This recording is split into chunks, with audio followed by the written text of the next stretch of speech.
Hello बच्चों, आज आपका फिर से स्वागत है मेरे यूट्यूब चैनल में। आज हम कक्षा 9 का पाठ 2 पढ़ेंगे। क्या हमारे आसपास के पदार्थ शुद्ध हैं। तो देखिए, पाठ का नाम है क्या हमारे आसपास के पदार्थ शुद्ध हैं। यानी हम इस पाठ में अपने आसपास के पदार्थों के बारे में पढ़ेंगे और ये देखेंगे कि शुद्ध पदार्थ क्या होते हैं, कौन से पदार्थों को शुद्ध बोला जाता है और विभिन्न प्रकार के जो पदार्थ होते हैं उनके बारे में पढ़ेंगे। तो चलिए शुरू करते हैं पाठ 2। क्या हमारे आसपास के पदार्थ शुद्ध हैं। हम कैसे जान सकते हैं कि बाजार से खरीदा हुआ दूध, घी, मक्खन, नमक, मसाला, मिनरल जल या जूस शुद्ध है।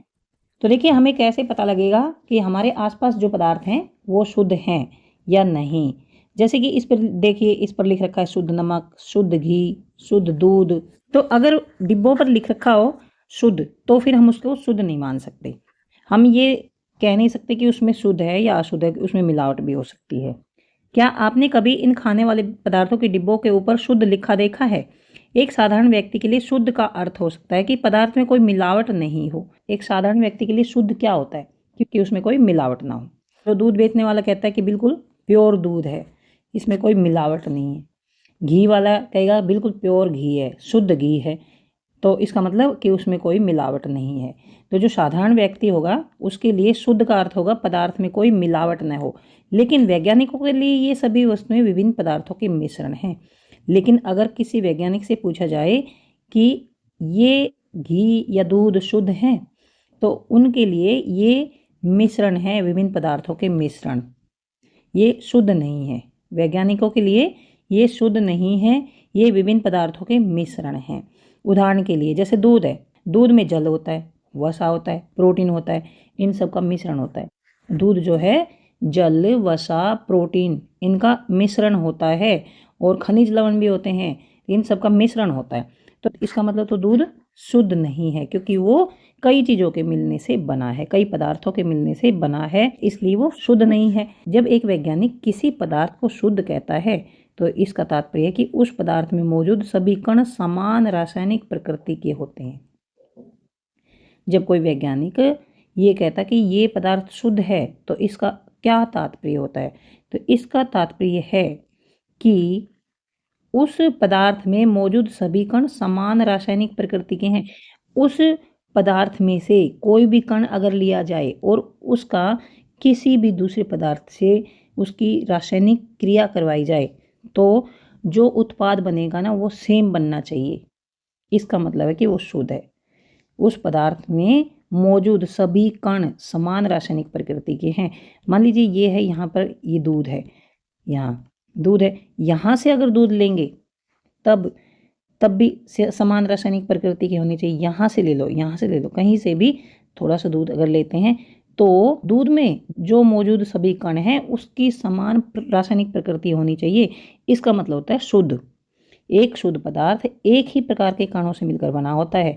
ये नहीं है जैसे दूध है जल से मिलकर बना है, उसमें वसा भी होता है, उसमें प्रोटीन भी होता है। तो इसका मतलब ये नहीं है कि वो शुद्ध है। शुद्ध पदार्थ जो होता है ना वो एक ही प्रकार के कणों से मिलकर बना होता है, एक ही प्रकार के कणों से। तो इस लाइन को समझते हैं, एक शुद्ध पदार्थ एक ही प्रकार के कणों से मिलकर बना होता है। एक शुद्ध पदार्थ जो होता है ना वो एक ही प्रकार के कणों से मिलकर बना होता है, तरह तरह के कणों से मिलकर बना नहीं होता है। जैसे कि जल जो होता है, वाटर, जल, ये H2O से मिलकर बना होता है। ये एक कण लगा लो इसका। और मान लीजिए यहाँ पर इसमें ले लिया हमने शुद्ध जल, बिल्कुल जिसमें कोई मिलावट ना हो, कोई गंदगी ना हो, वो जल ले लिया हमने। अगर इसका एक कण यहाँ से ले लिया, ये भी H2O होगा। ये कण यहाँ से ले लिया, ये भी H2O होगा। यानी जल के एक कण में हाइड्रोजन के 2 परमाणु होने चाहिए और ऑक्सीजन का 1 परमाणु, तब जल का जो एक अणु है वो होगा और ये फिर होता है शुद्ध। अगर इसके साथ कुछ और मिलावट होगी, मान लीजिए जल में चीनी मिली हो, चीनी, अगर इसमें चीनी मिला दी जाए जल में, तो ये हो गया जल प्लस चीनी। तो देखिए इसके ये जल शुद्ध नहीं होगा, फिर जल शुद्ध नहीं होगा क्योंकि जल में चीनी मिली हुई है। यानी ये मिश्रण होगा, ये 2 पदार्थों को मिक्स करके बनाया है। इसका जो एक कण है ना जल का, वो एक प्रकार के कणों से मिलकर नहीं बना होगा, 2 प्रकार के कणों से मिलकर बना होगा। तो ये शुद्ध नहीं होगा, ये होगा मिश्रण। तो ये आपको समझ में आ गया होगा कि शुद्ध पदार्थ एक ही प्रकार के कणों से मिलकर बना होता है। जैसे कि ये H2 हो गया।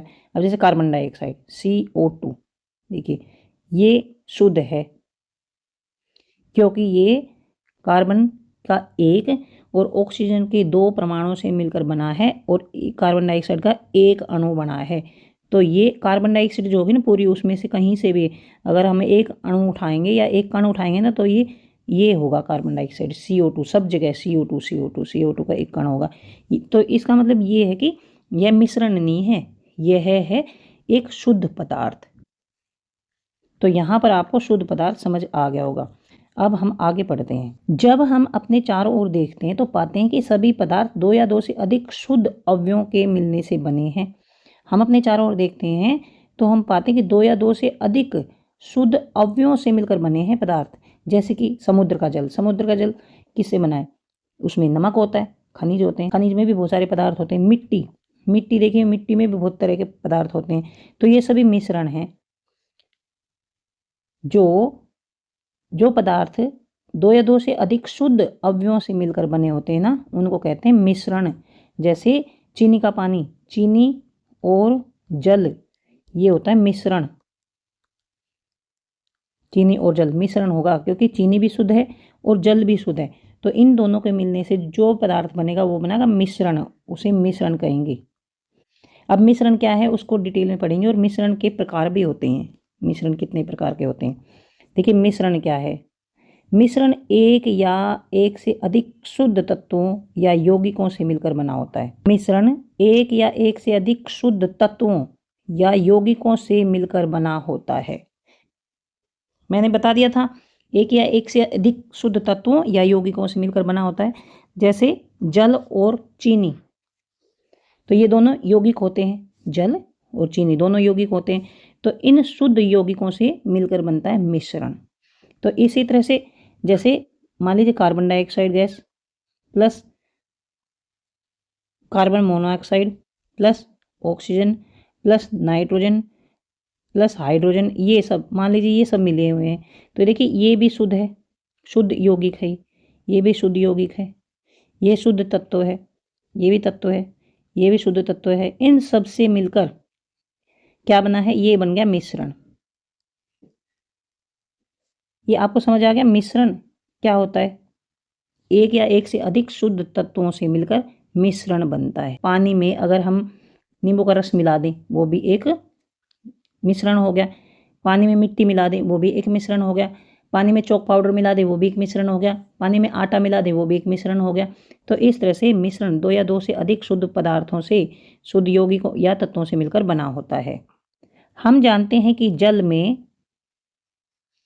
घुले हुए सोडियम क्लोराइड NaCl, नमक को वाष्पीकरण या आसवन विधि द्वारा जल से पृथक किया जा सकता है, इसको गर्म करके। तो देखिए जैसे कि जल में अगर सोडियम क्लोराइड घुला हो, नमक घुला होता है, तो हम जल और नमक को कैसे अलग करेंगे?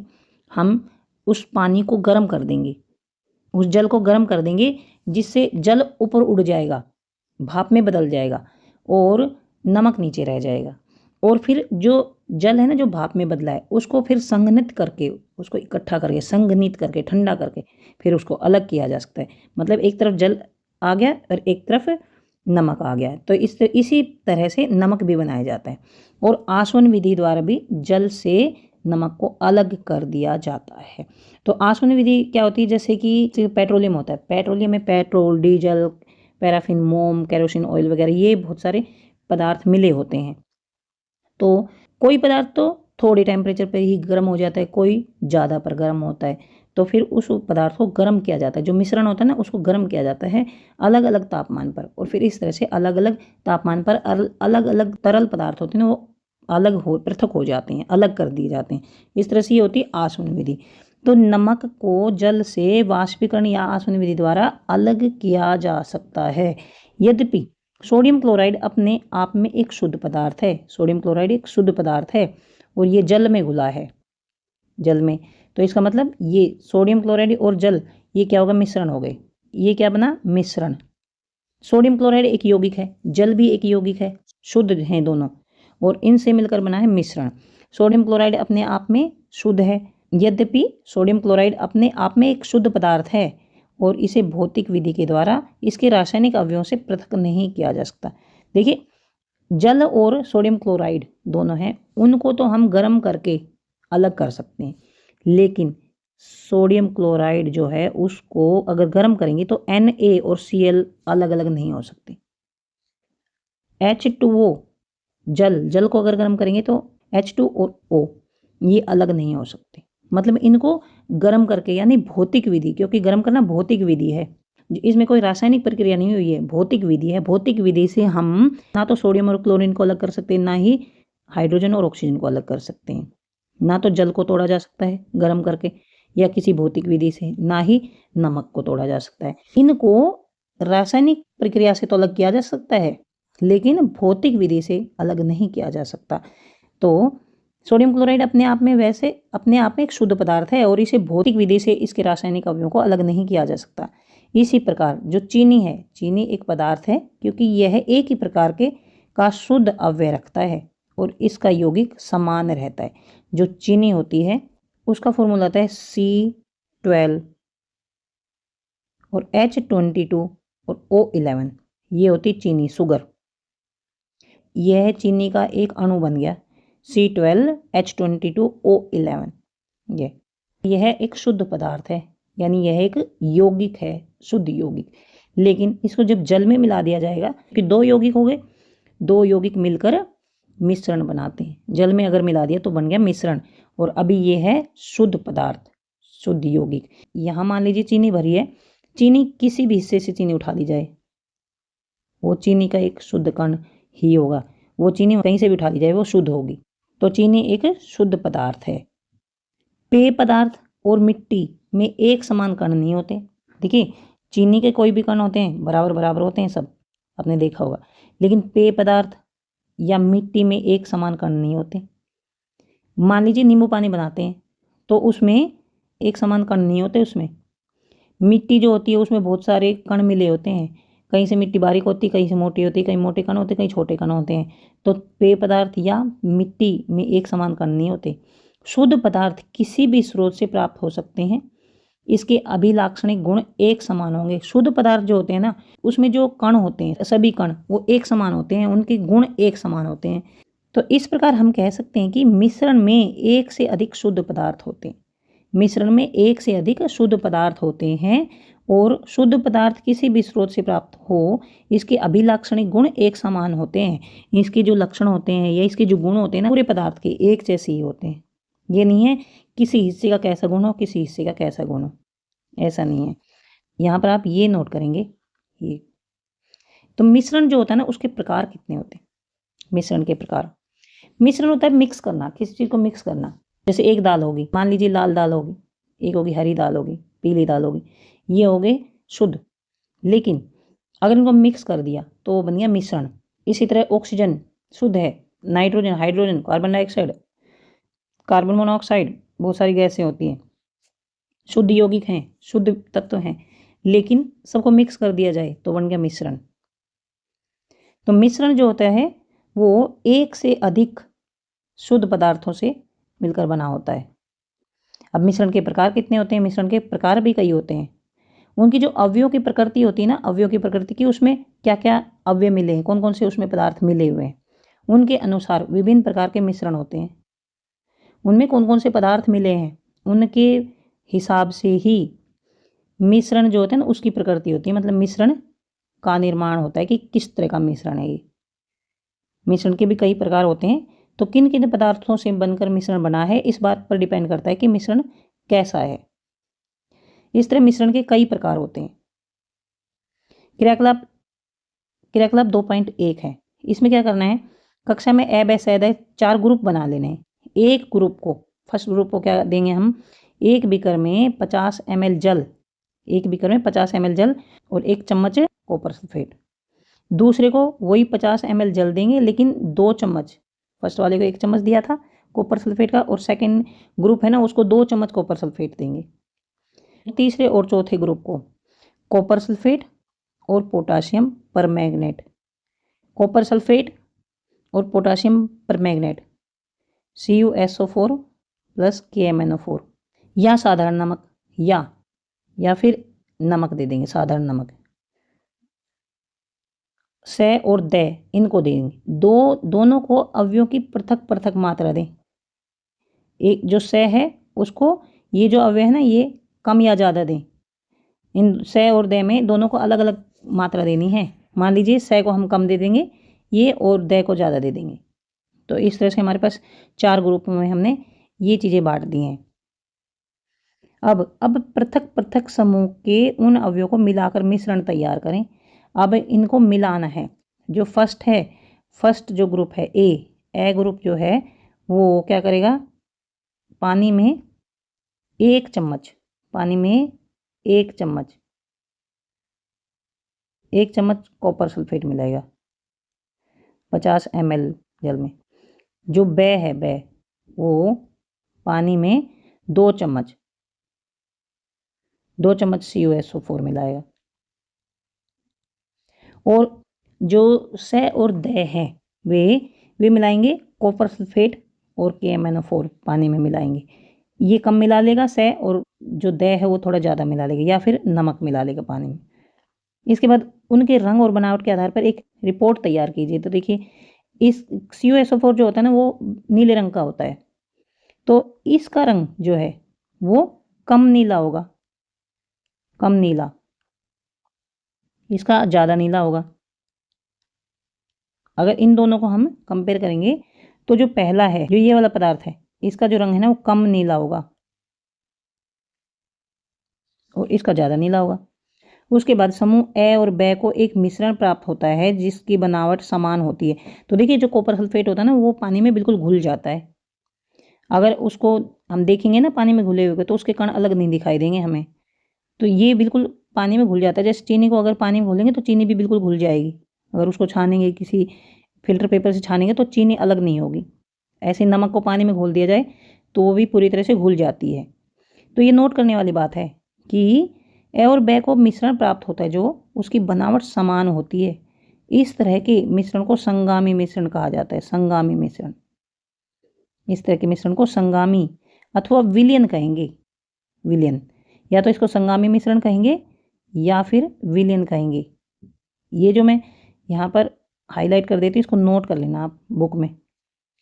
इस तरह के मिश्रणों के कुछ अन्य उदाहरण हैं, जैसे कि जल में नमक और जल में चीनी। मैंने बता दिया था, जल में नमक घोलना या जल में चीनी घोलना, ये भी संगामी मिश्रण का उदाहरण है।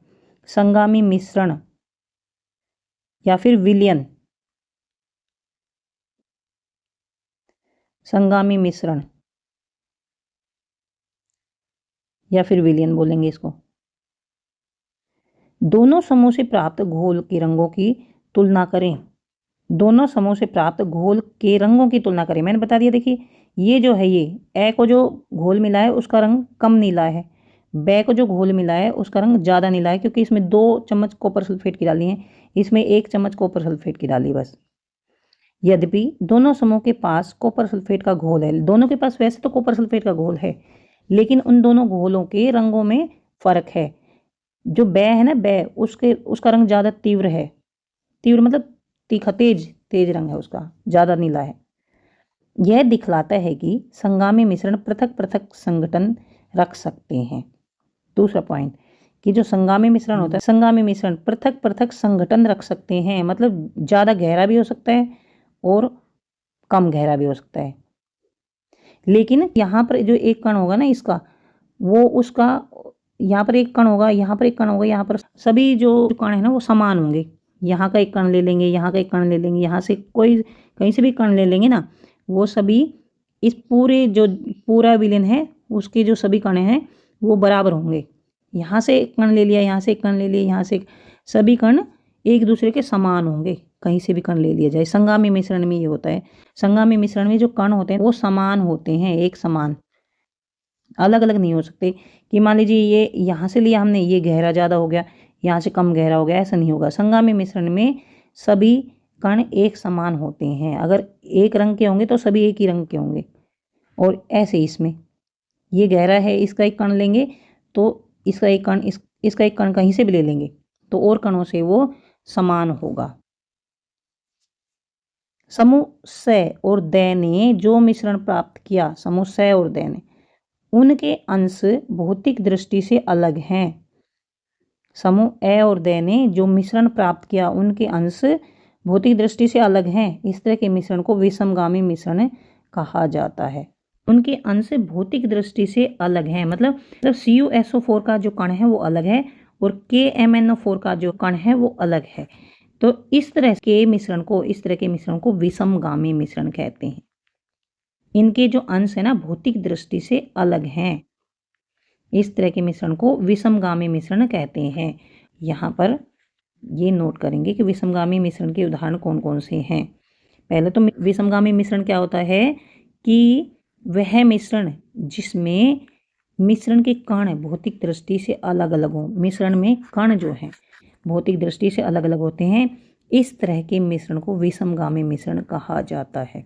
सबसे अच्छा एग्जाम्पल क्या है, पानी में अगर मिट्टी मिला दी जाए तो मिट्टी ऊपर छोटे छोटे कण होंगे और नीचे बड़े बड़े कण होंगे, मिट्टी नीचे जम जाती है।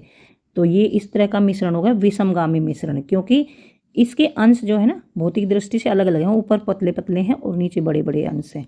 इसी तरह से चॉक पाउडर अगर इसमें डाल दिया जाए तो चॉक पाउडर भी नीचे बैठ जाएगा और ऊपर कम रहेगा, मतलब कहीं कहीं पतले बिल्कुल बारीक कण होंगे, तो वो भी होगा विषमगामी मिश्रण। यहाँ पर सोडियम क्लोराइड और लोहे की छीलन, ये सोडियम क्लोराइड और लोहे की छीलन को, मतलब सोडियम क्लोराइड लेंगे उसमें लोहे की जो बुरादा सा आता है, बुरादा, उसको डाल देंगे तो वह एक मिश्रण बनेगा विषमगामी मिश्रण। नमक और सल्फर को अगर हम मिक्स कर देंगे तो वह एक अलग मिश्रण बनेगा। यहाँ पर सोडियम क्लोराइड और लोहे की छीलन, नमक और सल्फर और जल और तेल, इनको मिलाएंगे। जल और तेल ये एक इस विषमगामी मिश्रण, नमक और सल्फर ये एक विषमगामी मिश्रण, सोडियम क्लोराइड और लोहे की छीलन ये एक विषमगामी मिश्रण होगा। तो ये विषमगामी मिश्रण के उदाहरण है। मान लीजिए तेल और जल को मिलाएंगे तो तेल तो जो है ऊपर रह जाएगा, जल नीचे, मतलब अलग अलग दिखाई देंगे। भौतिक रूप से अगर उनको देखेंगे तो अलग अलग दिखाई देंगे उनकी परतें, तो वो विषमगामी मिश्रण होंगे। यहाँ पर आपने ना संगामी मिश्रण और विषमगामी मिश्रण बिल्कुल अच्छे से समझ आ गया होगा। और एग्जाम्पल से समझते हैं। क्रियाकलाप 2.2 करते हैं। आइए पुनः कक्षा को 4 समूह में ए, ब, स और द में बांटें। प्रत्येक समूह को नीचे दिए हुए नमूनों में से एक दें। समूह ए को कॉपर सल्फेट के कुछ क्रिस्टल देने, कुछ दाने दे देंगे कॉपर सल्फेट के कुछ दाने समूह ए को, और ब को एक चम्मच कॉपर सल्फेट देंगे, इसको एक चम्मच देंगे और इसको कुछ क्रिस्टल देंगे। और स को चौक का चूर्ण देंगे, और जो स को चौक का चूर्ण या फिर गेहूं का आटा दे देंगे। और द को दूध या शाही देंगे। ए को कॉपर सल्फेट के कुछ क्रिस्टल, ब को कॉपर सल्फेट की एक चम्मच, और स को चौक का चूर्ण या फिर गेहूं का आटा, और द को दूध या फिर शाही की कुछ बूंदें। छात्रों को कांच की छड़ की सहायता से नमूनों को जल में मिलाना है। ये इनको सबको जल में मिलाना है। एक भी कर लिया, कॉपर सल्फेट के कुछ क्रिस्टल डाल देंगे। दूसरा भी कर लिया, कॉपर सल्फेट एक चम्मच डाल देंगे। तीसरा भी कर लिया, इसमें डालेंगे हम चौक का चूर्ण डाल दिया इसमें। चौथा लिया, इसमें दूध डाल दिया, पानी के अंदर दूध मिक्स कर दिया। अब हम लेंगे एक टॉर्च, देखिए इसको मिक्स करना है, इनको पानी में मिक्स कर देना है सबको। कांच की छड़ से इनको अच्छी तरह से घोल देना है, मिक्स कर देना है। फिर हम लेंगे एक टॉर्च। देखिए टॉर्च से अच्छा आप लेजर लाइट ले लेना, लेजर लाइट से अच्छे से और भी अच्छे से समझ आ जाएगा आपको। एक टॉर्च से प्रकाश की किरण को बीकर पर डालें अलग अलग। पहले हम एक टॉर्च से इसके ऊपर लाइट डालकर देखेंगे, यहाँ पर इसके ऊपर, इसको सामने से देखें और लाइट डालेंगे ना तो फिर इस तरफ से देखना है हमें, इस तरफ से। क्या प्रकाश की किरण का मार्ग दिखाई देता है? तो अंदर, जैसे कि मान लीजिए ये हमारे पास बीकर है ना, जो ये बीकर है, यहाँ से अगर हम टॉर्च से लाइट डालेंगे, इधर से टॉर्च से लाइट डालेंगे तो यहाँ पर ये टॉर्च की लाइट हमें दिखती है या नहीं, ये चेक करना हमें। यहाँ से देखने पर, यहाँ से अगर हम देखेंगे तो ये जो टॉर्च की लाइट ये है ना, ये हमें दिखती है या नहीं, ये चेक करना है। लेजर लाइट होगी तो भी बढ़िया रहेगा, उससे भी अच्छे से आपको दिखाई देगा या नहीं दिखाई देगा, वो डिपेंड करता है कि किस तरह का मिश्रण लिया आपने। लेजर लाइट भी ले सकते हैं। क्या प्रकाश की किरण का मार्ग दिखाई देता है? ये है प्रकाश की किरण का मार्ग। क्या दिखाई देता है? फर्स्ट वाले में, जिसमें हमने कॉपर सल्फेट के कुछ क्रिस्टल डाले हैं, उसमें क्या हमें ये मार्ग दिखाई देगा? नहीं दिखाई देगा हमें, क्योंकि कॉपर सल्फेट के जो कण है ना बिल्कुल घुल गए हैं इसके अंदर। अब मिश्रण को कुछ समय तक शांत छोड़ दें। इस बीच मिश्रण छानने वाले उपकरण को तैयार कर लें।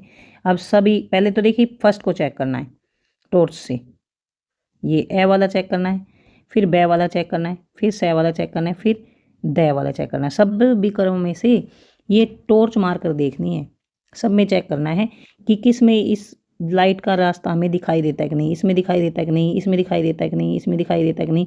ये हमें चेक करना है कि किस में जो लाइट है ना उसका मार्ग दिखाई देता है नहीं दिखाई देता, प्रकाश का मार्ग हमें दिखाई देता है या नहीं दिखाई देता। और नोट कर लेना है, लिख लेना है कॉपी में। उसके बाद अब मिश्रण को थोड़ी देर के लिए छोड़ देंगे, सभी मिश्रणों को थोड़ी देर के लिए छोड़ देंगे, शांत होने देंगे इनको। घोले थे हमने तो उसको जो कण है वो घूम रहे थे इसके अंदर, अब इनको थोड़ी देर के लिए छोड़ देंगे। अब थोड़ी देर के लिए छोड़ेंगे तो किसी भी जो कण है वो नीचे बैठ जाएंगे, किसी मिश्रण में कण नीचे नहीं बैठेंगे। तो ये चेक करना है। कुछ समय के बाद कण नीचे बैठना शुरू करते हैं। मिश्रण को फिर छान ली, जब ये नीचे बैठ जाएंगे ना तो फिर इनको छानना है। और क्या छानक पत्र पर कुछ शेष बचा है, ये भी नोट करना है, क्या छानक पत्र पर कुछ शेष बचा है। तो देखिए जब ये आराम से इनको छोड़ देंगे तो जो नीचे बैठ जाएंगे, तो यहाँ पर देखिए कॉपर सल्फेट के कण है ना नीचे नहीं बैठेंगे।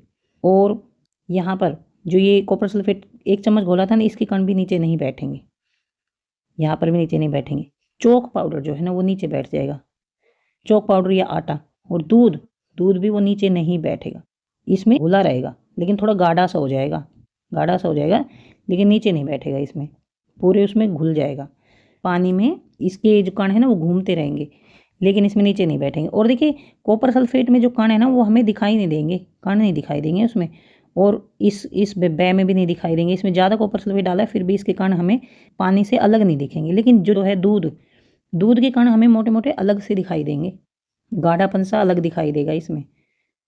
ये फ़र्क है कॉपर सल्फेट और दूध के मिश्रण में। कक्षा में परिणामों पर चर्चा करें, इस क्रिया पर एक मत बनाने का प्रयत्न करें। समूह ए और ब एक विलयन पाते हैं। समूह ए और ब, समूह ए और ब में जो कण है ना बिल्कुल घुल गए थे, इसमें कण बिल्कुल घुल गए, कण बिल्कुल अलग नहीं दिखाई दे रहे, तो ये हो गए विलयन। समूह ए और ब जो है ये हो गए विलयन। और जो स है, समूह स एक निलंबन है। निलंबन मतलब जिसमें कण नीचे बैठ जाते हैं वो होता है निलंबन। निलंबित, निलंबित होने का मतलब नीचे बैठ जाना, नीचे जम जाना। जैसे पानी में अगर हम मिट्टी डालते हैं तो नीचे जम जाती है, यानी नीचे निलंबित हो गई वो। तो ये जो स वाला है ना ये है निलंबन। यहाँ पर हम नोट करेंगे ए और ब एक विलयन है, ए और ब। और स वाला जो स है ये है निलंबन। और जो द वाला है, समूह द वाला, द वाला जो है मोटे मोटे कण हैं दूध के और उसमें पूरे में घूमते रहेंगे, वो दिखाई भी देंगे अलग से थोड़े से। पानी में हम दूध डालेंगे ना और उसको थोड़ी देर छोड़ देंगे तो ऊपर तो थोड़ा हल्का सा दिखाई देगा और नीचे थोड़ा सा गाढ़ापन दिखाई देगा। ना तो वो निलंबन जैसा होता है ना ही वो विलयन जैसा होता है, वो होता है कोलाइड विलयन। कोलाइड, द वाला कोलाइड विलयन होगा। यहाँ पर आपको मुझे लगता है समझ में आ गया कि मिश्रण कितने प्रकार के होते हैं। मिश्रण एक होता है विलयन, दूसरा होता है निलंबन और तीसरा होता है कोलाइड। फर्स्ट विलयन, दूसरा निलंबन और तीसरा है कोलाइड। विलयन में जो विलयन होता है ना उसमें कण बिल्कुल मिक्स हो जाते हैं। विलयन में जो जो पदार्थ होते हैं उनके कण आपस में मिक्स हो जाते हैं। निलंबन में कण आपस में मिक्स नहीं होते, नीचे बैठ जाते, दो लेयर सी बन जाती, दो परत बन जाती हैं। 2 या 3 जितने भी पदार्थ डाल रखे हैं उनकी परत बन जाती हैं, अलग अलग परतें दिखाई देती हैं। कोलाइड में उनकी परतें नहीं बनती लेकिन उनके जो कण है ना वो मोटे मोटे होते हैं, ये गाढ़ा सा पदार्थ होता है। फिर क्या करना है, इनको छानना है। विलयन को छानेंगे, निलंबन को छानेंगे और कोलाइड को छानेंगे। तो विलयन को अगर छानते हैं तो इसके जो कण है ना ये भी मतलब ऊपर फिल्टर पेपर के ऊपर नहीं जमते। अगर हम इसको छानते हैं तो इसमें जो कण है ना, जो हमने कॉपर सल्फेट घोला है उसके कण है, ये जो है ना फिल्टर पेपर, इसके ऊपर नहीं आते, नीचे ही निकल जाते हैं सारे के सारे, सारे नीचे चले जाते हैं। जो निलंबन होता है ना, उसमें अगर हम उसको छानेंगे तो निलंबन में जो कण होते हैं ना वो इसके ऊपर रह जाएंगे और जल जो है ना वो नीचे चला जाएगा। जैसे इसमें हमने चॉक पाउडर घोला था तो चॉक पाउडर तो रह जाएगा ऊपर और सिर्फ जल नीचे चला जाएगा। और जो कोलाइड होता है ना, कोलाइड, उसको भी अगर हम छानते हैं, जो कोलाइड विलेन है अगर उसको छानेंगे तो उसके कण भी ऊपर नहीं रहेंगे, वो भी नीचे ही चले जाएंगे। पानी में जो दूध डाला था उसको अगर हम छानते हैं तो वो भी नीचे चले जाएंगे। सिर्फ निलंबन में जो कण है ना ऊपर रहेंगे, क्योंकि इसके कण काफ़ी मोटे मोटे होते हैं। विलेन के कण बिल्कुल बारीक होते हैं, जिनको हम देख नहीं सकते, बिल्कुल मिक्स हो जाते हैं पदार्थ में। और निलंबन में जो पदार्थ अगर हम पानी जल में घोलते हैं तो वो नीचे बैठ जाता है, इसके कण मोटे होते हैं। और कोलाइड जो होता है उसके नीचे नहीं बैठते, वो घूमते रहते हैं जल में। इसको कोलाइड को अगर छानेंगे, कोलाइड को अगर छानेंगे तो जो कण है ना ऊपर भी नहीं रहेंगे, यहाँ फिल्टर पेपर के ऊपर भी नहीं रहेंगे, वो नीचे ही चले जाएंगे यहाँ पर। इस तरह की विधि को निस्संदन कहते हैं, छानने की प्रक्रिया को निस्संदन। जब हम किसी भी द्रव को छानते हैं तो उस प्रक्रिया को निस्संदन बोला जाता है। यहाँ पर ये फिल्टर पेपर दिखा रखा है, फिल्टर पेपर को किस तरह से मोड़ना है और कीप सी बना लेनी है और फिर यहाँ पर ऐसे लगा देना कीप के अंदर, इस तरह से फिर जैसे पानी अलग हो जाएगा और जो चॉक पाउडर डाला था वो ऊपर रह जाएगा। इस प्रक्रिया को बोलते हैं निस्संदन। अब हम विलयन, निलंबन और कोलाइड विलयनों को अलग करेंगे। अब हम विलयनों, निलंबनों और कोलाइड विलयनों के बारे में पढ़ेंगे। सबसे पहले हम पढ़ते हैं विलयन क्या होता है। विलयन, तो विलयन सुन तो रखा आपने बहुत बार, विलयन क्या होता है। ये जो पिक्चरों में विलयन होता है वो विलयन नहीं होता। ये विलयन मैंने बता दिया था पहले ही, यहाँ पर अच्छी तरह समझा दिया था कि विलयन क्या होता है। कॉपर सल्फेट घोला था जल में और उसके कण जो है ना बिल्कुल घुल गए थे जल में, तो बन गया था विलयन। विलयन दो या दो से अधिक पदार्थों का संगामी मिश्रण है। विलयन संगामी मिश्रण है, निलंबन विसमगामी है और कोलाइड भी विसमगामी मिश्रण है। विलयन दो या दो से अधिक पदार्थों का संगामी मिश्रण है, ये ध्यान रखना है, संगामी मिश्रण। आप प्रतिदिन बहुत प्रकार के विलयनों को देखते होंगे, जैसे नींबू पानी, सोडा वाटर आदि विलयन के उदाहरण हैं। ये है विलयन के उदाहरण, नींबू पानी और सोडा वाटर। प्राय हम एक विलयन को ऐसे तरल पदार्थ के रूप में विचार करते हैं जिनमें ठोस, द्रव या गैस मिले हों। हम विलयन जो है ना उसको अगर सोचते हैं उसके बारे में तो हम ये देखते हैं कि जिसमें जैसे पानी में नमक घोल दिया, पानी में चीनी घोल दी, तो हम प्राय उस विलयन के बारे में विचार करते हैं जिसमें ठोस घुलाव, द्रव हो या फिर गैस हो। लेकिन प्रकृति में ठोस विलयन और गैसीय विलयन भी होते हैं। ठोस विलयन और गैस विलयन भी होते हैं। ठोस विलयन जो है उसका उदाहरण क्या है, मिश्र धातु। मिश्र धातु जो होती है ना वो ठोस विलयन होती है। कई सारी धातुओं को मिलाकर बनाया जाता है और उसमें जो कण होते हैं ना उनको एक धातु के कण से दूसरे धातु के कण को अलग नहीं किया जा सकता, वो होता है ठोस विलयन। वैसे तो मिश्रण होता है क्योंकि वो दो या दो से अधिक धातुओं से मिलाकर बनाया गया है, मिश्रण होता है, लेकिन वो विलयन होता है, उसमें उनके कण अलग अलग नहीं दिखाई देंगे।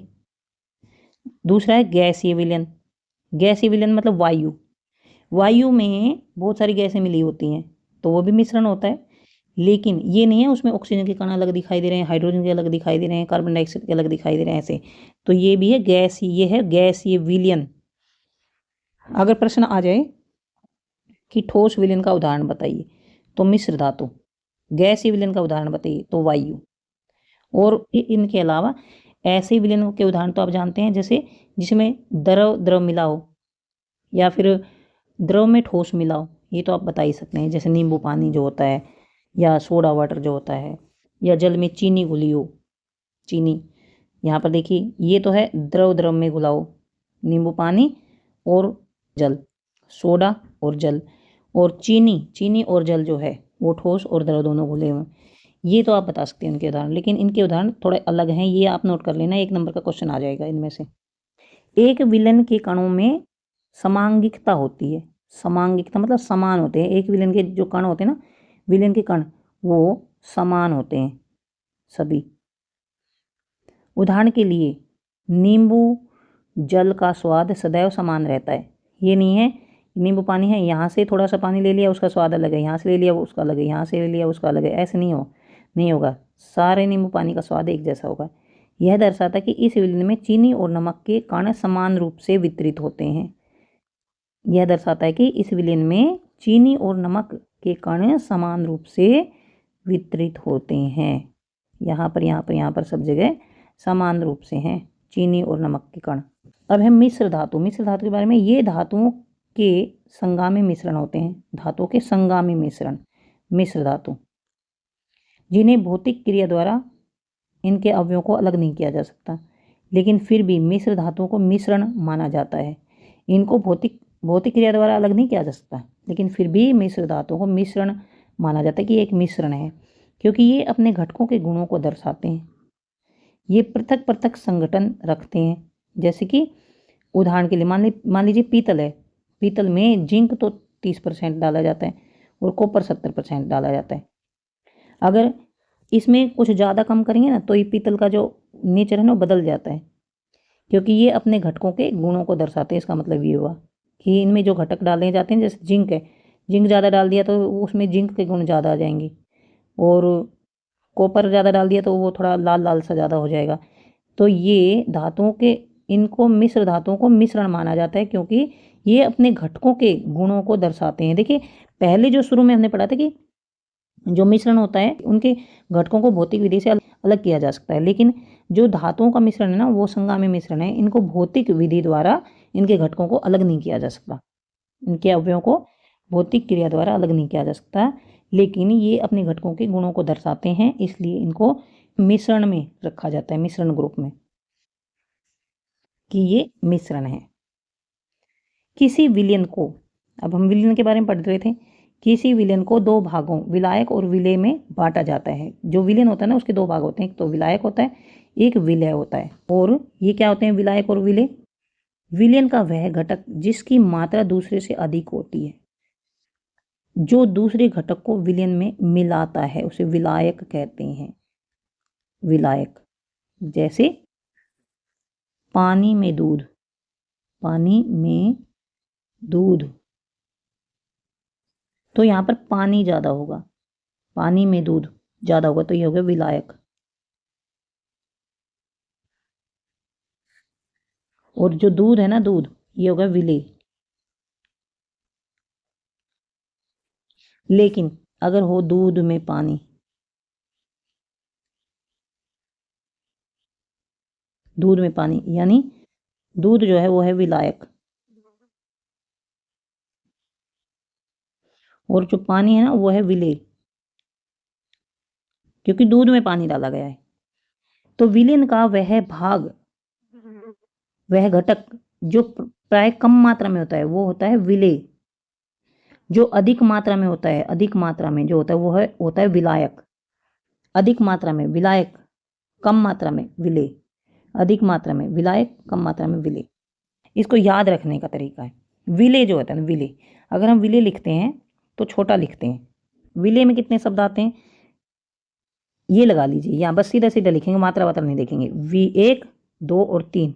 विलेय छोटा सा है, विलेय है छोटा सा और विलायक है बड़ा। तो जो थोड़ा हो, थोड़ा या कम, वो होगा विलेय, और ये ज्यादा वो होगा विलायक। तो यहाँ पर आपको अब बिल्कुल अच्छे से समझ में आ गया होगा। उदाहरण के लिए चीनी और जल का विलयन एक तरल घोल में ठोस का उदाहरण है। तरल घोल में ठोस का उदाहरण मतलब जल में, जल तो तरल है और चीनी है ठोस, तो तरल घोल में ठोस का उदाहरण है। इसमें चीनी जो है विलेय है, चीनी कम है विलेय है, और जल जो है विलायक है। अगर चीनी में पानी डल जाए, चीनी ज़्यादा हो और जल कम हो, तो फिर वो विलायक हो जाएगा चीनी, और जल विलेय हो जाएगा। लेकिन यहाँ पर चीनी जो है वो घुल रही है पानी में, तो चीनी है विलेय, जल है विलायक। यहाँ पर चीनी कम है और जल ज़्यादा है, तो जल तो विलायक है और चीनी विलेय है। जैसे आयोडीन और अल्कोहल का विलयन, जिसे टिंक्चर आयोडीन के नाम से जाना जाता है, इसमें आयोडीन विलेय है और अल्कोहल विलायक है।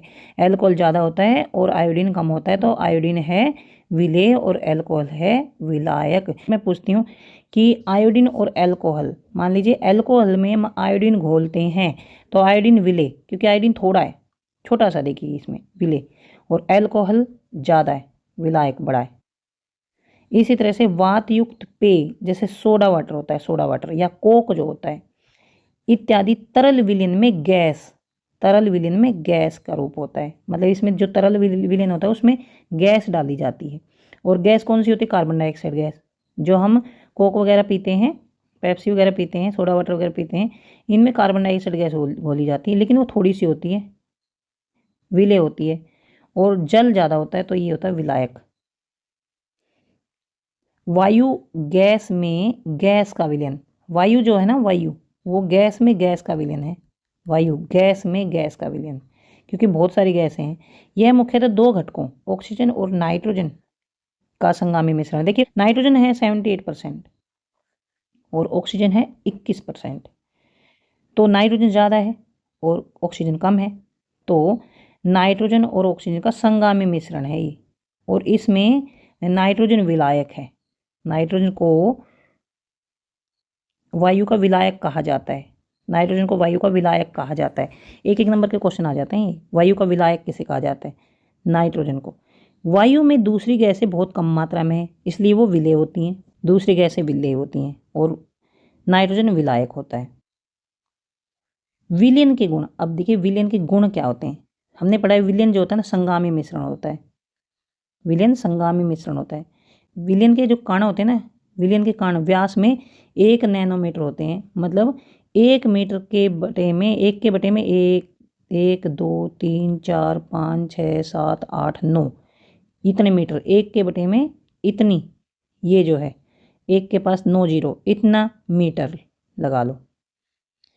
तो इतना छोटा होता है विलयन का जो कण होता है ना, वो इतना छोटा होता है, इतना व्यास का होता है। इससे भी छोटे होते हैं, इसलिए वे आँख से नहीं देखे जा सकते, किसी माइक्रोस्कोप से या मैग्नीफाइंग ग्लास से देखे जा सकते हैं। अपने छोटे आकार के कारण विलयन के कारण गुजर रही प्रकाश की किरण को फैलाते नहीं हैं, इसलिए विलयन में प्रकाश का मार्ग दिखाई नहीं देता। अगर हम इसमें विलयन भर दें और यहाँ से अगर टॉर्च मारी जाए यहाँ से, तो ये प्रकाश का मार्ग हमें दिखाई नहीं देगा, क्योंकि जो विलयन होता है ना, उसके कण है ना बहुत ज़्यादा छोटे होते हैं। विलयन का कण बहुत ज़्यादा छोटे होते हैं, इसलिए विलयन में प्रकाश का मार्ग दिखाई नहीं देता है। छानने की विधि द्वारा विलेय के कणों को विलयन से अलग नहीं किया जा सकता। विलयन को शांत छोड़ देने पर भी विलेय के कण नीचे नहीं बैठते, अर्थात विलयन स्थायी होता है। इसमें विलेय और विलायक जो होता है उनके कण अलग अलग नहीं होते। अब है विलयन की सांद्रता। विलयन की सांद्रता क्या होती है? विलयन की सांद्रता क्रियाकलाप 2.2 में हमने देखा कि समूह ए और समूह ब के पास एक ही पदार्थ के विभिन्न आभाओं के रंगों के विलयन हैं। समूह ए और समूह ब में कॉपर सल्फेट के विलयन थे, लेकिन दोनों के रंगों में फर्क था। जो ब है ना, उसमें 1 चम्मच कॉपर सल्फेट डाला था, और जो ए ग्रुप था उन्होंने पानी में 3-4 क्रिस्टल डाले थे कॉपर सल्फेट के, और ब ने 1 चम्मच डाला था कॉपर सल्फेट, तो उसके रंग में फ़र्क आ गया, क्योंकि ब का जो रंग था ना, जो वो डार्क था, गहरा नीला। हम लोग जानते हैं कि विलयन में पृथक पृथक मात्रा में विलायक और विलेय मात्रा होती है। हम जानते हैं कि विलयन में पृथक पृथक विलायक और विलेय पदार्थ होते हैं। विलयन में मौजूद विलेय पदार्थ की मात्रा के आधार पर हम इसे तनु, सांद्र या संतृप्त घोल कहते हैं। मतलब विलयन में कितना विलेय है, ज़्यादा विलेय है, कम विलेय है, विलेय की मात्रा के आधार पर इसे तनु, सांद्र या फिर संतृप्त घोल कहा जाता है, कि विलेय की मात्रा कितनी है विलयन में। पानी में अगर हम थोड़ा सा नमक डालेंगे, ज़्यादा नमक डालेंगे और ज़्यादा नमक डालेंगे, बहुत ही ज़्यादा नमक डाल देंगे, इतना नमक डाल देंगे कि उसके बाद घुलना बंद ही हो जाएगा। तो इस तरह से इस पर डिपेंड करता है कि विलेय पदार्थ जो है ना कितना है विलयन में। विलयन में विलेय पदार्थ की कितनी मात्रा है, उस हिसाब से ही जो विलयन होता है उसको तनु, सांद्र या संतृप्त कहा जाता है। तनु और सांद्र तुलनात्मक हैं। तनु और सांद्र में तुलना की जा सकती है, तुलनात्मक है, मतलब तनु, सांद्र या संतृप्त। तो तनु और सांद्र तुलनात्मक शब्द हैं। तो ये हम क्रियाकलाप 2.3 से समझेंगे कि क्या तनु होता है और सांद्र क्या होता है, संतृप्त क्या होता है। तो यहाँ पर क्रियाकलाप 2.3 है। 2 पृथक बीकरों में 50 ml जल लेंगे। एक बीकर में नमक और दूसरे में चीनी या बेरियम क्लोराइड मिलाकर अच्छी तरह से मिला लेंगे। इसमें जब विलेय पदार्थ और अधिक न घुले तो 5 डिग्री तापमान बढ़ाने के लिए बीकर को गर्म करेंगे। विलेय पदार्थ को पुनः मिलाना शुरू करेंगे। देखिए, हमें 2 बीकर लेने हैं, दोनों में 50 ml जल डाल देंगे और एक में तो हम नमक डाल देंगे, नमक घोलेंगे, और एक में हम घोलेंगे चीनी, और दोनों को घोलते रहेंगे। तो जब विलेय पदार्थ और अधिक न घुले, इसमें और डाल देंगे, और नमक डालेंगे, और चीनी डालेंगे, और नमक डालेंगे, और चीनी डालेंगे। तो ऐसा भी एक लिमिट आएगी जहाँ पर और नमक या और चीनी घुलना बंद कर देंगे। फिर हम क्या करेंगे, दोनों को थोड़ा थोड़ा गर्म करेंगे। 5 डिग्री टेम्परेचर बढ़ा देंगे और दोनों को गर्म कर देंगे। फिर दोबारा से और घोलना शुरू करेंगे, और नमक डाल देंगे और चीनी डाल देंगे, क्योंकि जब हम गर्म करेंगे तो जल का तापमान ज़्यादा हो जाएगा। तो इसमें चीनी और नमक और घोल कर देखेंगे क्या घुलते हैं कि नहीं घुलते। क्या किसी दिए गए ताप पर चीनी, नमक अथवा बेरियम क्लोराइड को जल में घोली गई मात्राएं बराबर हैं? नहीं।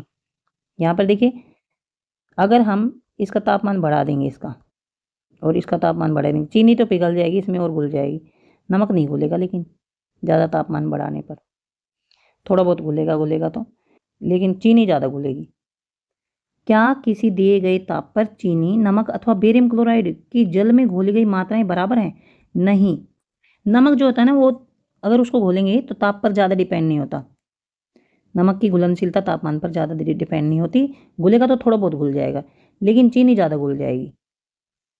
चीनी काफ़ी उसमें घुल जाएगी, क्योंकि चीनी पिघल जाती है और उसमें घुलती जाती है। निश्चित तापमान पर, अब क्या निष्कर्ष निकलता है, निश्चित तापमान पर उतना ही विलेय पदार्थ घुल सकता है जितनी की विलयन की क्षमता हो।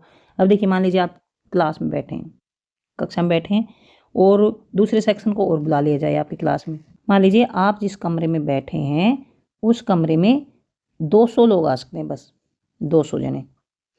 आप यहाँ पर 40 बैठे हैं, दूसरे सेक्शन को और बुला लो, तीसरे सेक्शन को और बुला लो, एक छोटी क्लास को और बुला लो, उससे छोटी क्लास को और बुला लो, 200 हो गए। क्या अब हम इसमें और विद्यार्थियों को बुला सकते हैं? इसमें 200 विद्यार्थी ही आ सकते हैं इस कमरे में, तो फिर हम औरों को नहीं बुला सकते, क्योंकि उसकी क्षमता 200 की है। जो ये कमरा है ना, इसमें सिर्फ 200 विद्यार्थी ही आ सकते हैं और इसकी क्षमता इतनी ही है। किसी निश्चित ताप पर उतना ही विलेय पदार्थ इसमें घुल सकता है जितना कि विलयन की क्षमता है। विलयन की क्षमता ही इतनी है। 50 ml जो जल है ना, उसकी क्षमता इतनी है कि इसमें 100 ग्राम चीनी घुल सकती है, बस इससे ज़्यादा घुल ही नहीं सकती। अगर हम इसको थोड़ा गर्म करेंगे तो फिर घुल सकती है, लेकिन निश्चित तापमान पर मतलब तापमान, कोई निश्चित तापमान होना चाहिए, उस पर किसी विलयन की क्षमता निश्चित होती है। उसमें निश्चित मात्रा ही घुल सकती है विलेय की, उसमें विलेय की निश्चित मात्रा ही घुल सकती है। विलयन की क्षमता होती है किसी निश्चित तापमान पर। अगर तापमान बढ़ाया जाए तो फिर हम विलेय को और घोल सकते हैं, फिर विलेय पदार्थ ज़्यादा घुल सकता है। लेकिन दिए गए निश्चित तापमान पर यदि विलयन में विलेय पदार्थ नहीं घुलता तो उसे संतृप्त विलयन कहते हैं। तो देखिए, अब मान लीजिए और इसमें बच्चे नहीं बैठ सकते और नहीं आ सकते, फुल हो गया अभी ये रूम फुल हो गया है। इसी तरह से अगर विलयन में और विलय नहीं घोला जा सके, बस इसमें 100 ग्राम चीनी ही घोली जाएगी, 50 ml जल में 100 ग्राम चीनी ही घोली जाएगी और चीनी इसमें नहीं घुल सकती, तो इस तरह के विलयन को संतृप्त विलयन कहा जाता है। संतृप्त, सैचुरेटेड, इंग्लिश में सैचुरेटेड, कि बस अब रुक गया है। अब इसमें और विलय नहीं घुल सकता, ऐसा विलयन जिसमें और विलय नहीं घुल सकता। मान लीजिए हम पानी में चीनी घोलते हैं, मान लीजिए हम ये पानी ले लेते हैं 100 ml, 100 ml पानी लेते हैं, तो हम इसमें चीनी घोलते हैं, घुल गई, चीनी घोलते हैं, घुल गई, चीनी घोलते हैं, घुल गई, चीनी घोलते हैं, घुल गई, बिल्कुल घुल गई। अब बिल्कुल भर गया है, मतलब पानी बिल्कुल चीनी से भर गया है, अच्छी तरह से घुल गई है। अब इसमें घुल गई है, यहाँ पर 200 ग्राम चीनी इसमें घुल गई है। अब और चीनी इसमें नहीं घुल सकती, 1 ग्राम भी नहीं घुल सकती इसमें। तो ये गाढ़ा सा जो घोल बनेगा ना, वो होगा संतृप्त विलयन, संतृप्त विलयन होगा ये। इसमें और पदार्थ नहीं घुल सकते। जैसे मैंने ये बताया ना, 40 बच्चे और आगे, 40 बच्चे और आगे चल, लेकिन इसकी क्षमता जो है ना 200 की ही है बस। 201 एक बच्चा भी और नहीं आ सकता इसके अंदर। तो वो हो गया संतृप्त, सैचुरेटेड, मतलब रुक गया है बस। इंग्लिश में सैचुरेटेड बोलते हैं कि रुक गया है यहाँ पर बस। अब तो इस तरह से संतृप्त विलयन हुआ ये। अब विलेय पदार्थ की वह मात्रा जो इस ताप पर संतृप्त विलयन में उपस्थित है उसकी घुलनशीलता कहलाती है। तो देखिए 100 ml जल की घुलनशीलता कितनी हुई, यहाँ पर 100 ml जल की घुलनशीलता कितनी हुई, 200 ग्राम चीनी। 100 ml जल की घुलनशीलता 200 ग्राम चीनी हुई, तो उसकी घुलनशीलता कहलाती है ये।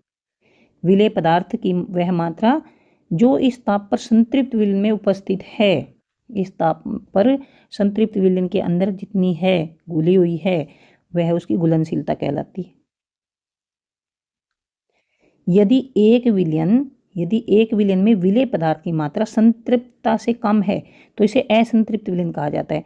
मान लीजिए 200 ग्राम के बजाय 190 ग्राम है और इसमें 100 ग्राम और आ सकती है, या फिर यहाँ पर 200 बच्चे नहीं हैं, यहाँ पर 190 बच्चे हैं। मान लीजिए 190 बच्चे हैं यहाँ पर, तो 10 बच्चे अभी इसमें कमरे में आ सकते हैं, तो यह हो गया असंतृप्त। इसी तरह से यहाँ पर अगर 200 ग्राम के बजाय 190 ग्राम घोलते हैं हम इसमें, 190 ग्राम इसमें घोलते हैं, तो अभी 10 ग्राम और आ सकती है, तो वो हो गया असंतृप्त। यदि एक विलयन में विलेय पदार्थ की मात्रा और घुल सकती है, संतृप्तता से कम है, मतलब अभी और घुल सकती है इसमें विलेय की मात्रा, तो उसे कहेंगे असंतृप्त विलयन। ये हो गया असंतृप्त विलयन। विलयन अगर नहीं घुलता है तो ये हो गया संतृप्त विलयन। यदि विलयन में विलेय पदार्थ की सांद्रता संतृप्त स्तर से कम है तो उसे असंतृप्त विलयन कहेंगे। ये यहाँ से ये इसकी डेफिनेशन है कि असंतृप्त विलयन किसे कहेंगे। यदि विलयन में विलेय पदार्थ की मात्रा सांद्रता स्तर से कम है, मतलब जितनी इसमें घुल सकती है उससे अगर कम विलेय पदार्थ है, कम पदार्थ है जो उसमें घुला हुआ है, तो हो गया असंतृप्त विलयन। संतृप्त और असंतृप्त आपको समझ आ गया होगा। यदि आप किसी विशिष्ट ताप पर एक संतृप्त विलयन लें, मतलब और विलेय उसमें नहीं घुल सकता, एक संतृप्त विलयन लें मतलब उसमें और विलेय घुल नहीं सकता, तथा उसे धीरे धीरे ठंडा करें तो क्या होगा। देखिए संतृप्त विलयन अगर हम लेंगे और उसको फिर ठंडा करेंगे, तापमान को कम करेंगे, उसको ठंडा करेंगे, तो फिर क्या होगा, तो फिर वो जम जाएगा, तो फिर उसके क्रिस्टल बन जाएंगे। अगर संतृप्त विलयन लेंगे, उसे धीरे धीरे ठंडा करेंगे, तो फिर उसके बन जाएंगे क्रिस्टल। वो घोल नहीं रहेगा, फिर वो उसके क्रिस्टल बन जाएंगे, दाने दाने से बन जाएंगे अगर संतृप्त विलयन को हम ठंडा करेंगे तो। ये क्रिस्टलीकरण में पढ़ा होगा आपने कक्षा 7 में। क्रिस्टलीकरण में पहले संतृप्त विलयन बनाते हैं और फिर उससे क्रिस्टल बनाते हैं। उपरोक्त क्रियाकलाप में हम कह सकते हैं कि दिए हुए एक निश्चित ताप पर पृथक पृथक पदार्थों को के विलयन की क्षमता भिन्न होती है। तो हम ये कह सकते हैं कि किसी निश्चित ताप पर अलग अलग पदार्थ की विलयन क्षमता भिन्न भिन्न होती है। कि भाई एक निश्चित ताप पर नमक 100 ग्राम घुल सकता है, चीनी 200 ग्राम घुल सकती है, और जो दूसरा पदार्थ है वो 150 ग्राम घुल सकता है। तो इस तरह से अलग अलग पदार्थ की घुलनशीलता अलग अलग होती है निश्चित ताप पर। तो यहाँ से नोट करने वाली बात है, हम कह सकते हैं कि दिए हुए निश्चित ताप पर पृथक पृथक पदार्थों की विलयन क्षमता भिन्न भिन्न होती है या घुलनशीलता भिन्न भिन्न होती है। विलायक की मात्रा द्रव्यमान या आयतन में घुले हुए विलेय पदार्थ की मात्रा को विलयन की सांद्रता कहते हैं। विलायक की मात्रा में घुले हुए विलेय पदार्थ की मात्रा, विलायक की मात्रा मतलब विलायक की मात्रा चाहे द्रव्यमान हो चाहे आयतन हो, विलायक की मात्रा में घुले हुए जो विलेय पदार्थ होते हैं ना, उसकी मात्रा को विलयन की सांद्रता कहा जाता है। विलायक में कितना विलेय घुला हुआ है, वह होता है उसकी सांद्रता, उसको बोलते हैं उसकी सांद्रता कहा जाता है उसको।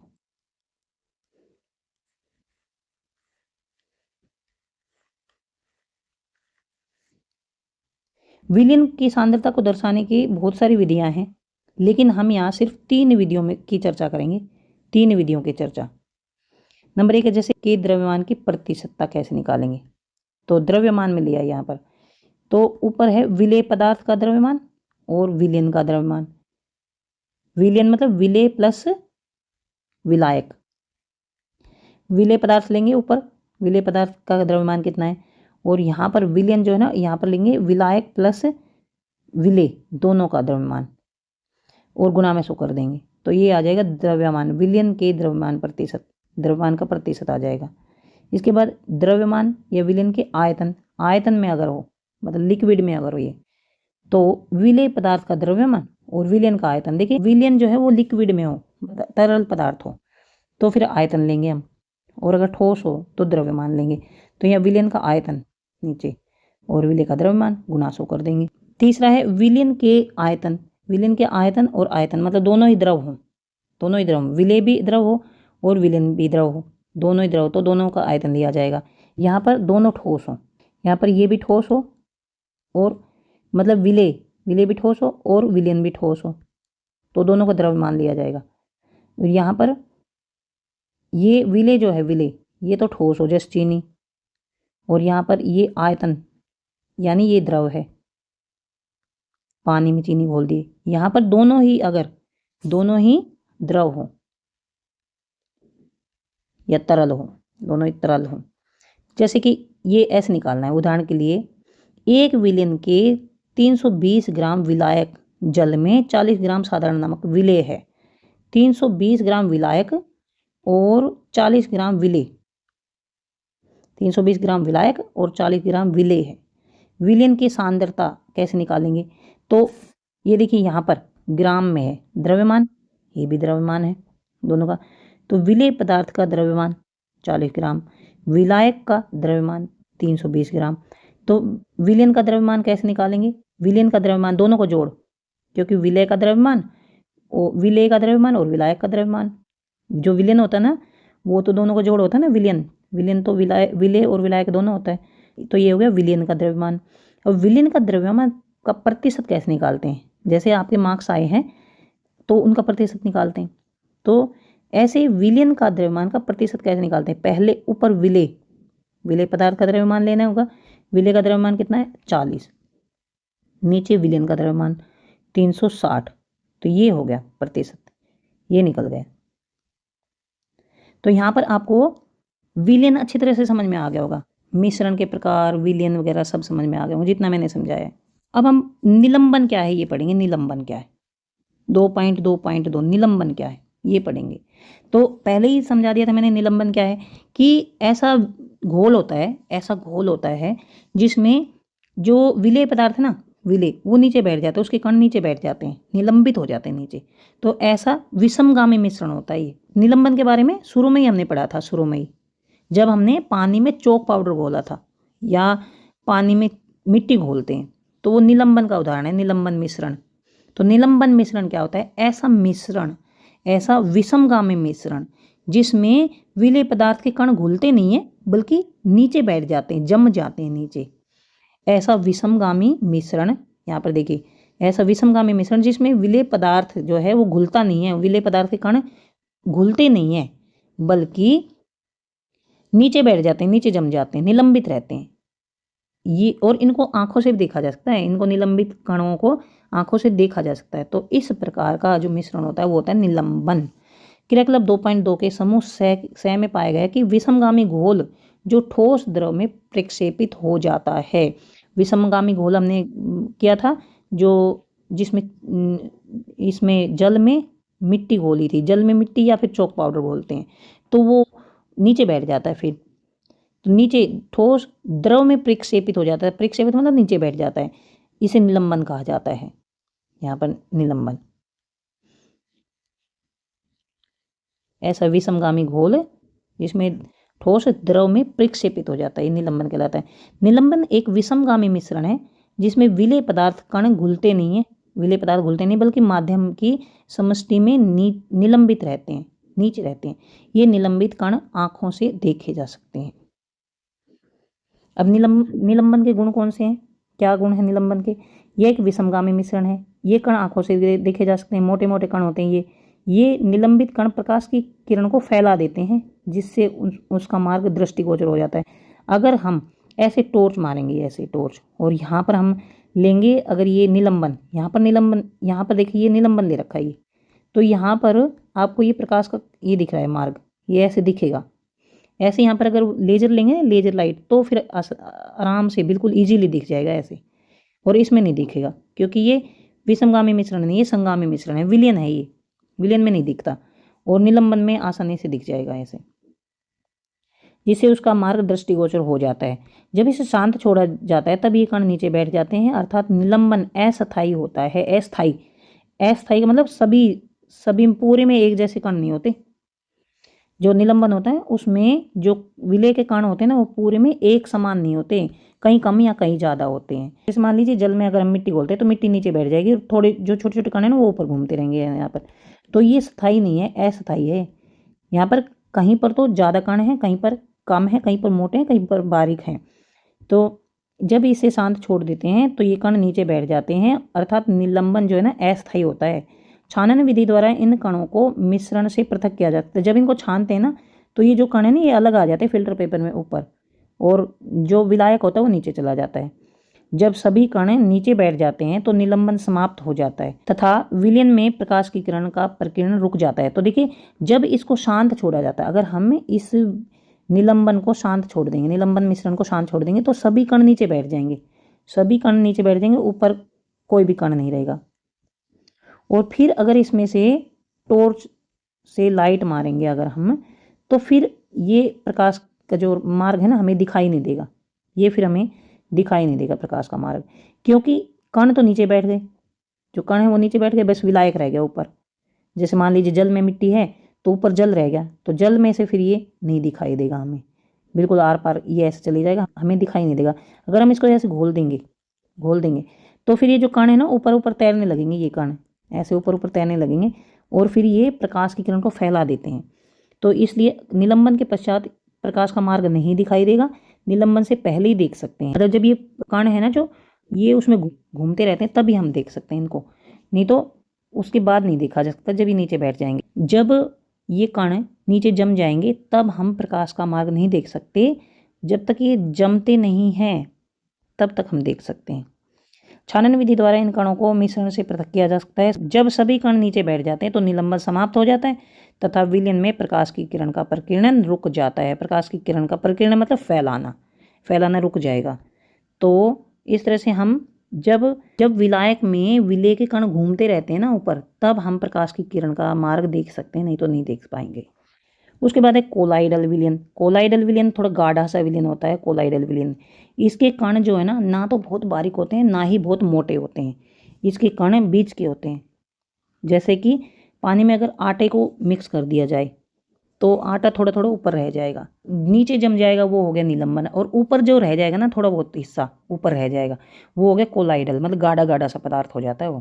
क्रियाकलाप 2.2 में दय के द्वारा प्राप्त मिश्रण को कोलाइड या कोलाइडल विलयन कहा जाता है। इसमें हमने क्या घोला था? इसमें हमने घोला था दूध, पानी में दूध, तो इसको हम लिख लेंगे जल में दूध। ये होता है कोलाइडल विलयन का उदाहरण। कोलाइड के कण विलयन में समान रूप से फैले होते हैं, इसमें भी विलयन में कोलाइड कण समान रूप से फैले होते हैं। निलंबन की अपेक्षा कणों का आकार छोटा होने के कारण यह मिश्रण संगामी प्रतीत होता है। देखिए बताया था ना, निलंबन जो होता है ना उसमें जो विलेय होता है ना उसके कण मोटे मोटे होते हैं, ज़्यादा बड़े होते हैं, लेकिन इसमें छोटे होते हैं, बीज के होते हैं मतलब इसमें। तो ये देखने में ऐसा लगता है जैसे संगामी प्रतीत होता है ये, लेकिन वास्तविकता यह है कि यह जो विलयन है ना, ये विषमगामी मिश्रण होता है, जैसे दूध। तो ये याद रखना है, दूध दूध कौन सा मिश्रण होता है? विषमगामी मिश्रण होता है। 1 नंबर का प्रश्न आएगा, दूध विषमगामी मिश्रण होता है। कोलाइडल कणों के छोटे आकार के कारण हम इसे आंख से नहीं देख सकते, लेकिन ये कम प्रकाश की किरण को आसानी से फैला देते हैं। ये भी लेकिन ये कण कोलाइडल कणों के छोटे आकार के कारण, कोलाइडल के जो कण होते हैं ना वो छोटे होते हैं, तो इन्हें आंखों से नहीं देखा जा सकता, लेकिन ये कण प्रकाश की किरण को आसानी से फैला देते हैं। यहाँ पर देखिए कोलाइडल विलयन है, ये प्रकाश की किरणों को ऐसे फैला देता है। जैसा कि हमने क्रियाकलाप 2.2 में देखा है, प्रकाश की किरण का फैलना टिंडल प्रभाव कहलाता है। प्रकाश की किरण का फैलना टिंडल प्रभाव कहलाता है। ये हो गया टिंडल प्रभाव, मतलब इसमें टिंडल प्रभाव होता है, ये बोल सकते हैं अब हम सीधा। प्रकाश की किरणों को फैला देते हैं, प्रकाश की किरणों को फैला देते हैं, इसकी बजाय हम इसको सीधा ही बोल सकते हैं कि टिंडल प्रभाव होता है इसमें। टिंडल नामक वैज्ञानिक ने इसकी खोज की थी। एक कमरे में छोटे छिद्र के द्वारा जब प्रकाश की किरण आती है तब वहाँ पर हम टिंडल प्रभाव को देख सकते हैं। कोई भी बंद कमरा है और उसमें एक छोटा सा होल है, छोटा सा छेद है, उसमें से अगर प्रकाश आता है तो हम आसानी से देख सकते हैं प्रकाश की किरण को, और वहाँ पर धूल मिट्टी के कण भी हमें उड़ते हुए दिखाई देंगे, तो प्रकाश को फैला देते हैं। वो धूल मिट्टी के कण जो है ना, वो प्रकाश की किरण को फैला देते हैं, प्रकाश के रास्ते को, मार्ग को फैला देते हैं। तो इससे हमें टिंडल प्रभाव देखने को मिलता है वहाँ पर भी। यहाँ पर एक कॉपर सल्फेट का विलयन टिंडल प्रभाव नहीं दर्शाता। यहाँ पर कॉपर सल्फेट का विलयन है, इसमें टिंडल प्रभाव नहीं बनता है, ये प्रकाश की जो ये मार्ग है उसको नहीं फैलाता है। लेकिन यहाँ पर दूध तथा पानी का मिश्रण टिंडल प्रभाव दर्शाता है। यह कमरे में मौजूद धूल और कार्बन के कणों के द्वारा प्रकाश के फैलने का कारण होता है। यह जो कमरे बता दिया मैंने, कमरे में जो धूल कण होते हैं ना, धूल कण या कार्बन के कण, उनके कारण जो ये कमरे में से छोटे से छिद्र में से प्रकाश आता है वो फैल जाता है। इसके कारण टिंडल प्रभाव दिखाई देता है, क्योंकि कमरे में धूल होते हैं और कार्बन के कण होते हैं। जब एक घने जंगल के आच्छादन से सूर्य की किरण गुजरती है, जब एक घने जंगल के आच्छादन से सूर्य की किरण गुजरती है, मतलब बहुत सारे पेड़ होते हैं, घने जंगल में बहुत सारे पेड़ होते हैं, वहाँ से सूर्य की किरण अगर आती है तो हमें टिमटिमाहट सी दिखाई देगी, टिमटिमाहट सी, तो वो टिंडल प्रभाव है वो। क्योंकि जो घना जंगल होता है ना, उसमें बहुत सारे पेड़ होते हैं, और बहुत सारे पेड़ होने के कारण बारिश आती रहती है वहाँ पर, और ठंडक बनी रहती है, मतलब वहाँ पर मॉइस्चर ज़्यादा रहती है। तो वहाँ पर जो कोहरा होता है ना, कोहरा या वाष्प के कण, पानी की छोटी छोटी बूंदें, वो हमेशा रहती हैं। जहाँ जंगल होता है वहाँ की हवा में हमेशा ही छोटी छोटी जल की बूंदें रहती हैं, और उनके कारण वो जल की बूंदें जो होती हैं ना, उनसे जब ये प्रकाश टकराता है तो वे फिर फैला देती हैं, मतलब टिंडल प्रभाव पैदा करती हैं। जो जो जल की बूंदें ना, वो कोलाइडल कणों की तरह व्यवहार करती हैं, कोलाइडल कणों की तरह, और इसलिए फिर प्रकाश को फैला देती हैं वो। तो जब एक घने जंगल के आच्छादन से सूर्य की किरण गुजर रही है तो वहाँ हम टिंडल प्रभाव को देख सकते हैं। जंगल के कोहरे में छोटे छोटे जल के कण होते हैं जो कि कोलाइड कणों के समान व्यवहार करते हैं, छोटे छोटे कण होते हैं, जिससे कि फिर प्रकाश का मार्ग जो है फैल जाता है, और फिर हमें सूर्य की किरणें वहाँ से दिखाई देंगी, टिमटिमाती हुई सी दिखाई देंगी। पेड़ के नीचे खड़े होकर देखेंगे आप कई बार सूर्य को, तो वहाँ से टिमटिमाहट सी आती है बीच में, तो होता है टिंडल प्रभाव। यहाँ पर देखिए जैसे ये फैल गई, देखिए ये फैल गई, कितने अच्छे से दिखाई दे रही हैं, ये टिंडल प्रभाव। अब कोलाइड के गुण देखिए, कोलाइड के गुण धर्म, यह है कि विषमगामी मिश्रण है, बता दिया था मैंने।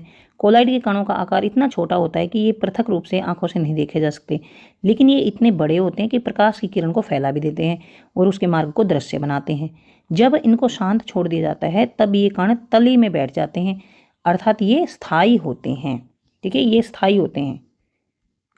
जो निलंबन है ना, वो स्थायी नहीं होते, निलंबन के जो कण है वो स्थायी नहीं होते, ये स्थायी होते हैं।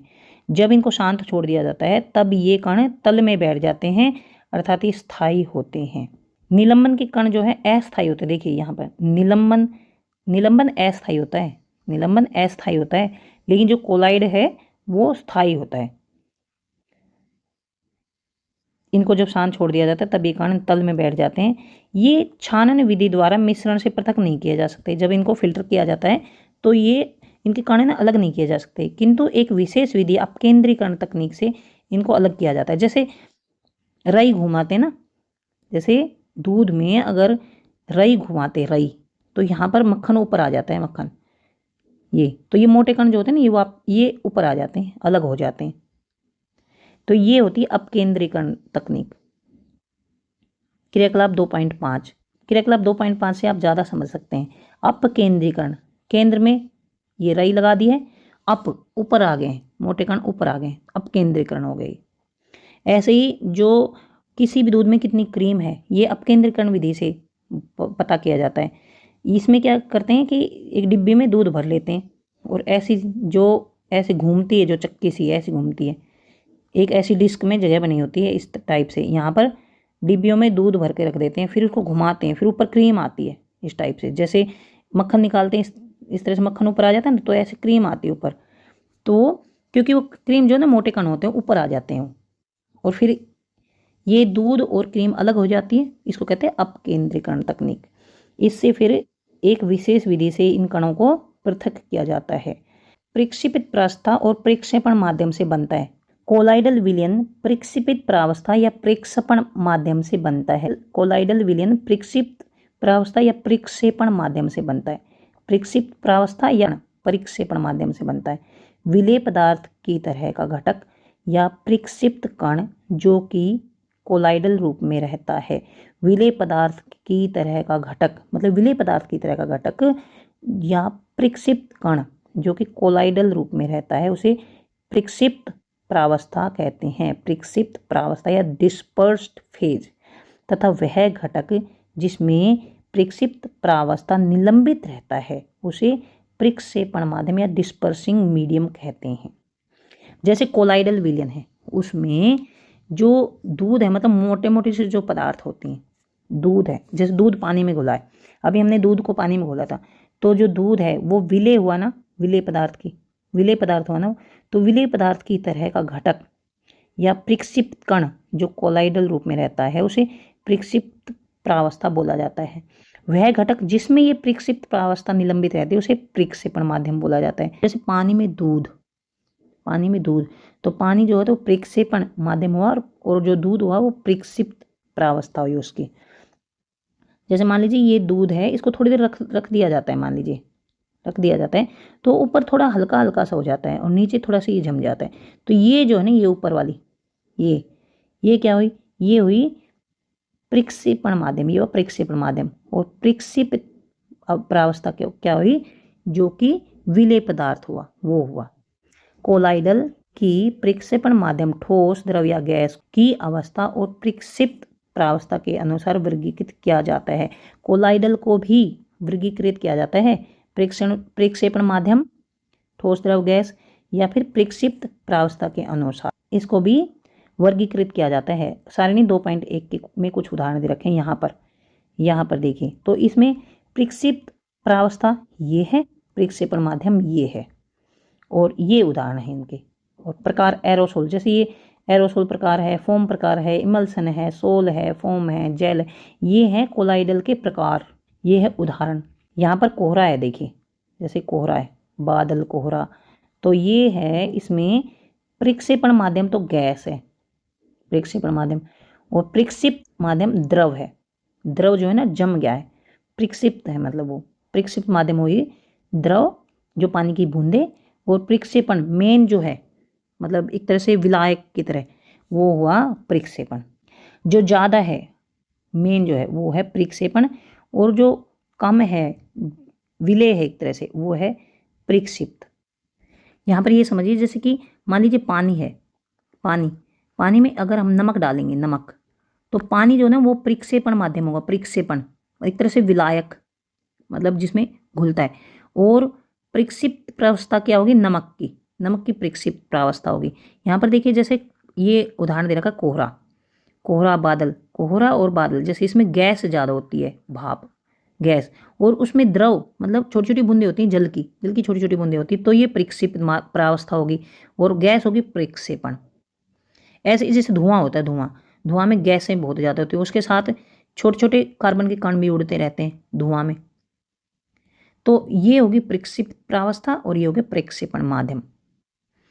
इसी तरह से दूध लगा लीजिए, दूध में द्रव जो है ना, द्रव वो प्रक्षेपण मतलब द्रव ज़्यादा होता है उसमें, और जो दूध के कण जो होते हैं और जो कण होते हैं वो द्रव होते हैं, लेकिन यहाँ पर क्रीम जो है ना, क्रीम वो ठोस हो सकती है। यहाँ पर ये भी लिख सकते हैं ठोस, क्रीम जो है ना वो ठोस प्रक्षेपित प्रावस्था में।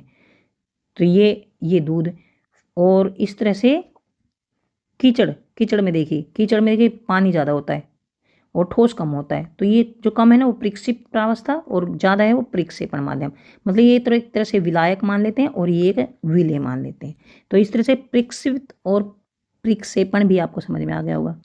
अब यहाँ पे भौतिक एवं रासायनिक परिवर्तन। पिछले अध्याय में हमने पदार्थ के भौतिक गुणों के बारे में अध्ययन किया था। ऐसे गुण जिनका हम अवलोकन एवं वर्णन कर सकते हैं, जैसे कि रंग, कठोरता, दृढ़ता, बहाव, घनत्व, द्रवनांक, क्वथनांक, ये भौतिक गुण होते हैं। किसी भी पदार्थ के भौतिक गुणों को हम देख सकते हैं, महसूस कर सकते हैं। लेकिन जो रासायनिक गुण होते हैं वो अंदर के गुण होते हैं, अंदर के। जैसे मान लीजिए क्लास में कोई नया विद्यार्थी आता है तो हम उसको देख सकते हैं, उसका रंग कैसा है, उसकी हाइट कितनी है, वो देखने में कैसा लगता है, या कमज़ोर है, मोटा है। तो ये हो गए उसके भौतिक गुण। लेकिन रासायनिक गुण क्या होते हैं?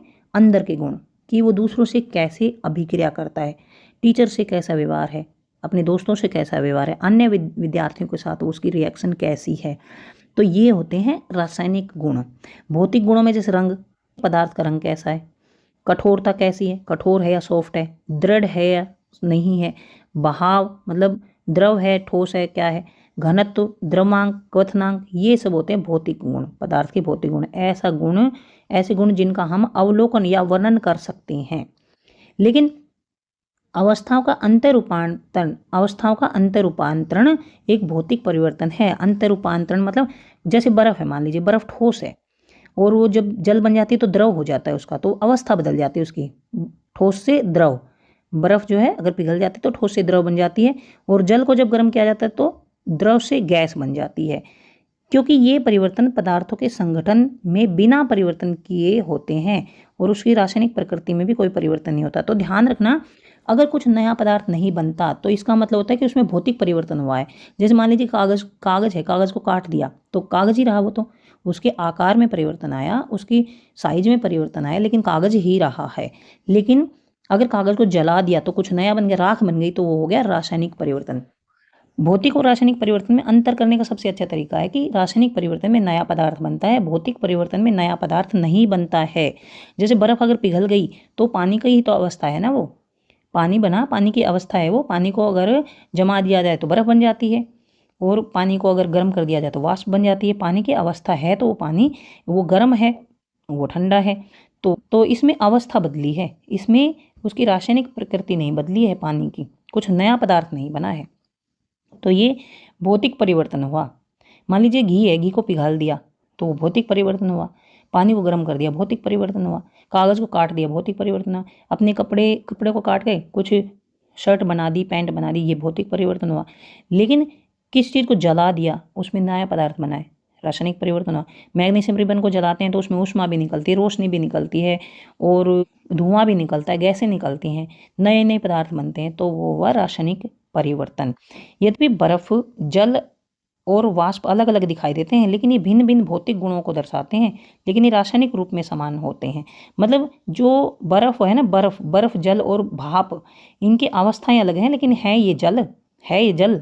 जल को गर्म कर दिया, वाष्प बन गई, जल को ठंडा कर दिया, बर्फ बन गई। इनके भौतिक गुण जो है ना, उनमें फ़र्क है कि एक ठंडा एक गर्म है, लेकिन रासायनिक गुणों में कोई भी अंतर नहीं है, रासायनिक गुण के समान है। जल है ना, जो अन्य किसी केमिकल के साथ रिएक्शन करेगा तो जल भी वही पदार्थ बनाएगा, बर्फ भी वही पदार्थ बनाएगी, और भाप भी, अगर इनको रिएक्शन करवाई जाए।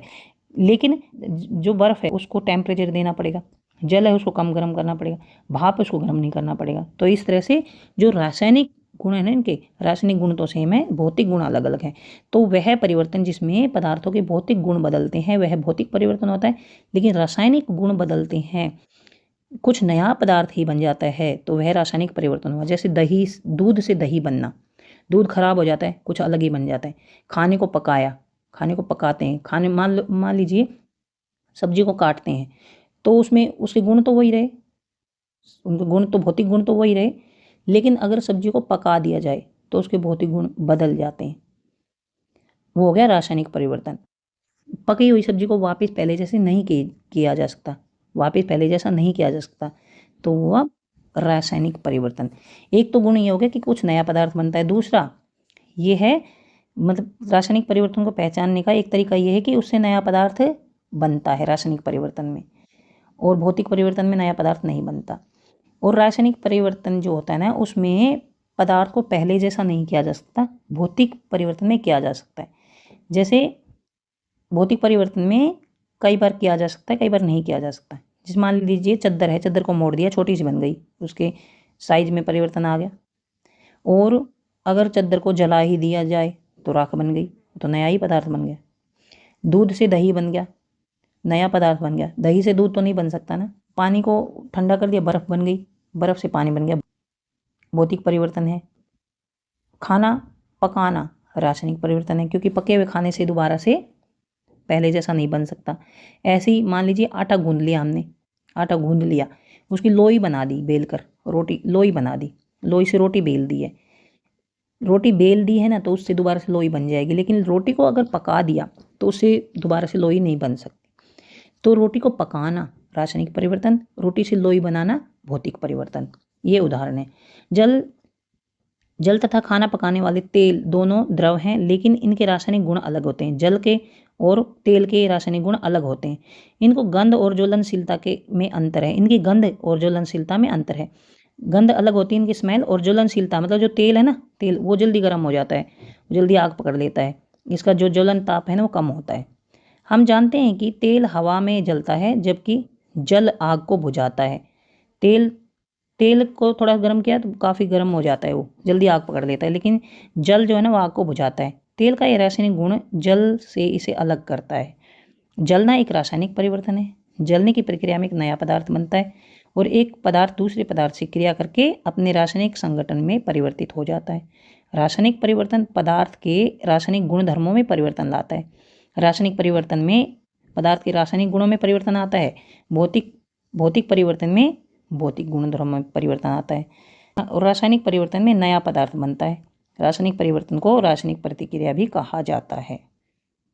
मोमबत्ती का जलना, मोमबत्ती के जलने की प्रक्रिया में भौतिक एवं रासायनिक दोनों परिवर्तन होते हैं। देखिए, मोमबत्ती के जलना, मोम पिघलता है, वो हो गया भौतिक परिवर्तन। लेकिन मोम के पिघलने से मोम पिघलता है, वो तो भौतिक परिवर्तन हो गया, मोमबत्ती छोटी हो जाती। लेकिन मोम जलता है, उसमें धुआं बनता है और गैसें बनती हैं, तो वो हो गया रासायनिक परिवर्तन। क्या आप इसकी पहचान कर सकते हो? मैंने ये बता दिया कैसे पहचान कर सकते हैं। जलना, कोई भी चीज़ जलती है तो रासायनिक परिवर्तन है। और भौतिक परिवर्तन में क्या है, नया पदार्थ नहीं बनता, मोम पिघल गया है, बस मोमबत्ती बड़ी थी छोटी हो गई, वो हो गया भौतिक परिवर्तन। लेकिन मोम जल रहा है, जल कर गैस बन रही है, जल कर नई नई गैसें बन रही हैं, ऊष्मा बन रही है, रोशनी बन रही है, ये हो गया रासायनिक परिवर्तन। तो यहाँ तक देखिए, भौतिक परिवर्तन को याद रखने का तरीका आपको समझ आ गया होगा। भौतिक परिवर्तन में नया पदार्थ नहीं बनता। भौतिक परिवर्तन में ज़्यादातर पहले जैसे पदार्थ, ज़्यादातर जो पदार्थ पहले थे वैसे ही हो जाते हैं। रासायनिक परिवर्तन में पहले जैसे पदार्थ बिल्कुल नहीं हो सकते, और रासायनिक पदार्थ में नया पदार्थ बनता है। तो यहाँ पर देखिए, आपको मुझे लगता है सारे टॉपिक्स अच्छी तरह समझ में आ गए होंगे। मैंने पूरी कोशिश की, आपको सब समझाने की कोशिश की है। तो यहाँ तक देखिए, आपको सारे टॉपिक समझ में आ गए होंगे। अब हम अगले वीडियो में शुद्ध पदार्थ क्या होते हैं, इसमें तत्व और यौगिक के बारे में पढ़ेंगे। तत्व क्या होते हैं और यौगिक क्या होते हैं। देखिए, हमने मिश्रण के बारे में पढ़ा है, मिश्रण के बारे में जो शुद्ध तत्व और यौगिकों से बना है। अब हम ये देखेंगे कि तत्व और यौगिक क्या होते हैं। मिश्रण के बारे में हमने पूरा डिटेल में पढ़ लिया है। अब हम अगले वीडियो में तत्व और यौगिक के बारे में पढ़ेंगे। तो यहाँ तक वीडियो खत्म होता है। उम्मीद है आपको सब समझ में आ गया होगा। अगर आपको समझ आ गया है तो चैनल को सब्सक्राइब करें और अपने दोस्तों को शेयर करें, लाइक करें। कुछ समझ नहीं आए तो कमेंट बॉक्स में लिखकर पूछ सकते हैं। Thanks for watching.